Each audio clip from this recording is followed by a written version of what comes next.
Every company has a lot of competitors.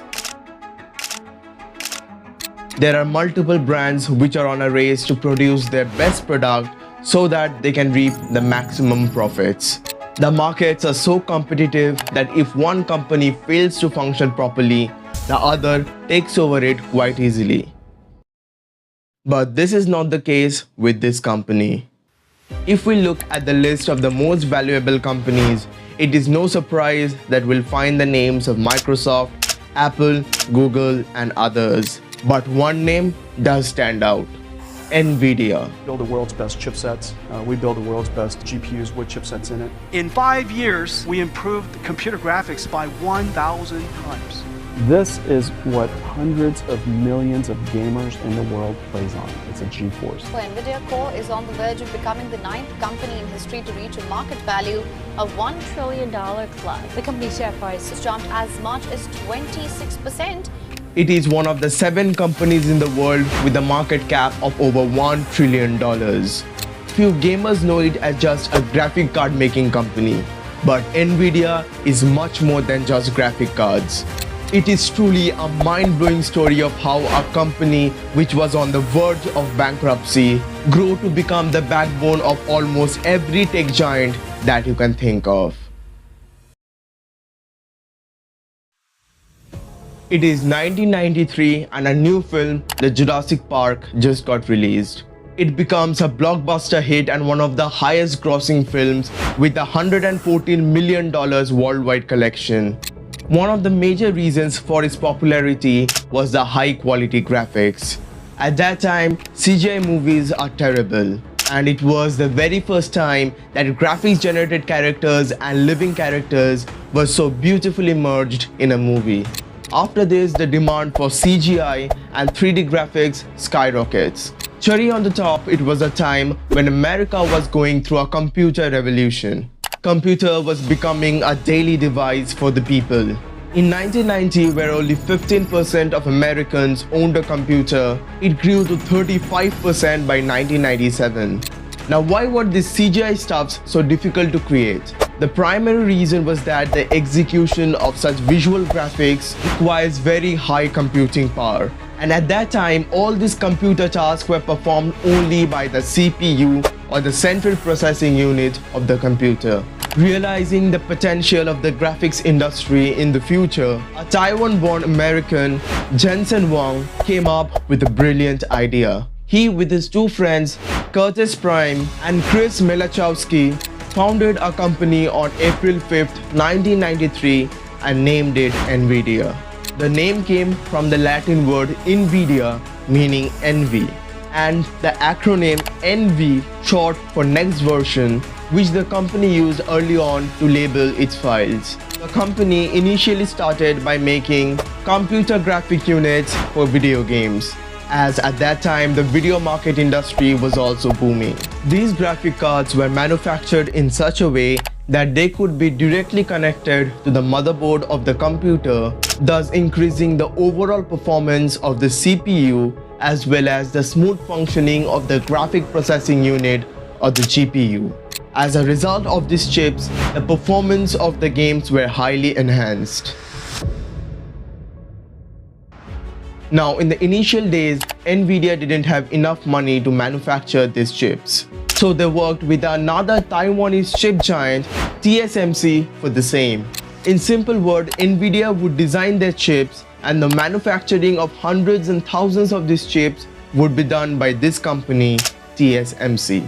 Surprisingly, this strategy continues even today. After 4 years, in 1997, NVIDIA released their first high-performance graphic cards, which was a revolutionary product at that time. It was the GeForce 256. In the 2000s, Microsoft was also working on their first Xbox, and the sole purpose of it was also gaming. Thus, Microsoft worked with NVIDIA for about $200 million to integrate these NVIDIA chips inside the Xbox. After this, NVIDIA got a worldwide recognition. In 2006, NVIDIA came up with their groundbreaking innovation, the CUDA technology. NVIDIA CUDA, standing for Compute Unified Device Architecture, was a parallel computing platform and application programming interface which enabled developers to harness the computing power of NVIDIA graphic processing units for general purpose computing tasks beyond the traditional graphics processing. Let me explain in simple terms. So traditionally, computer tasks were performed in a series pattern. So if there are 4 tasks, the computer would execute the first task, then the second, then the third, and finally the fourth. But with the CUDA technology, the computer could use the power of these graphic cards to execute parallel computing. In this case, all these 4 tasks would be executed simultaneously at the same time. In this way, these graphic chips could be used to their full potential, and the performance of the device also increased drastically. Now, all these chips were of the GTX series, which were manufactured solely for the purpose of gaming.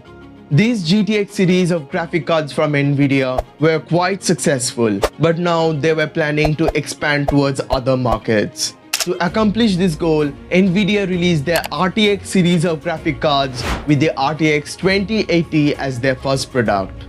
These chips had ray tracing technology, and thus they could be used for multiple other tasks like 3D rendering, game development, architecture, and much more. It's quite hard to believe, but these NVIDIA cards also play a major role in the fields of medicine, aeronautics, and even AI. How? We'll discuss later in this video. Now let's keep all these data aside. What do we know? NVIDIA manufacture graphic cards for computers. So this should be the major segment of their revenue, right? Well, not. If we take a look at NVIDIA's revenue sources, 4.5% of its revenue comes from GPU for automobiles and 3D visualization, 17.1% from GPU for computers, and 78% from data center processors for analytics and AI. This percentage is quite surprising because this specific segment has seen significant increase every year. So what the freak NVIDIA does in this specific segment such that it is now the backbone of almost every tech giant. Apart from gaming, a great demand for these NVIDIA cards was seen around the year 2016. When there was a boom in cryptocurrency. Bitcoin prices starts rising and people have gone crazy. Everybody wants to get their hands wet in this river of crypto. So people start crypto mining. Now what is this crypto mining?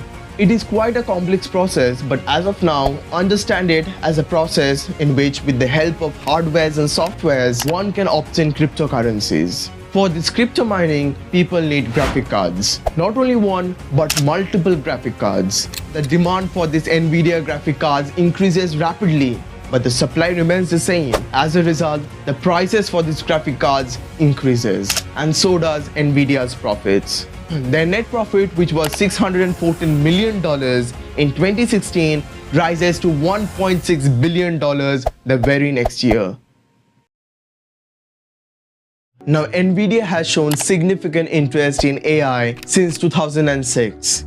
So they had been manufacturing their chips so that they can be well compatible with artificial intelligence.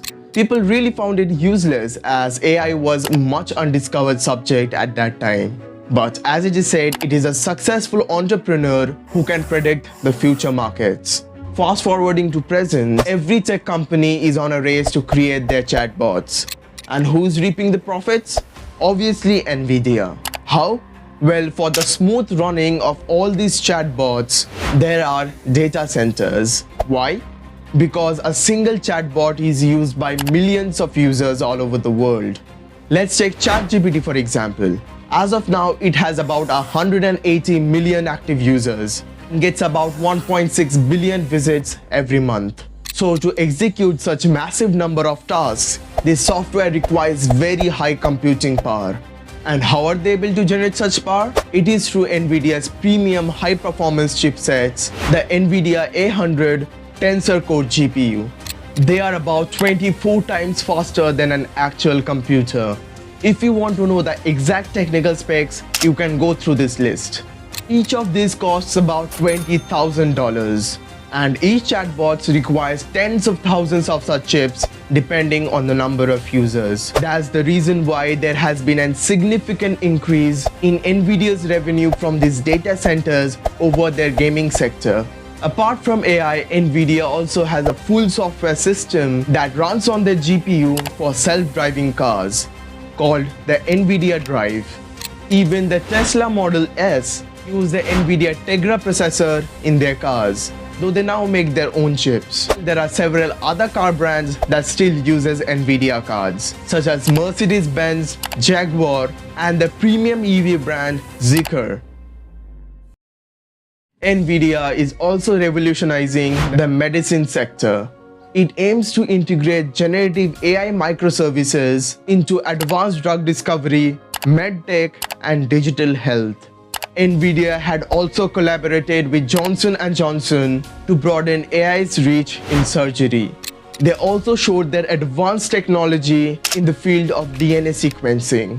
It is a lab technique where the exact sequence of the nucleotides and bases of your DNA can be determined. This process generally takes about 2 to 3 weeks. But on 16 March 2021, Stanford scientists along with these NVIDIA processors performed the fastest DNA sequencing in just 5 hours 2 minutes, giving them the Guinness Book of World Record. We all know that the future is completely AI driven. It is no-brainer that AI will dominate every industry, and the primary component which is used by this AI is manufactured by this company, NVIDIA. Companies can neither create nor expand their chatbots so quickly without the help of this company. So at this stage of this video, you know why NVIDIA grew so quickly and how today it stands at the 3rd position in the list of the most valuable companies.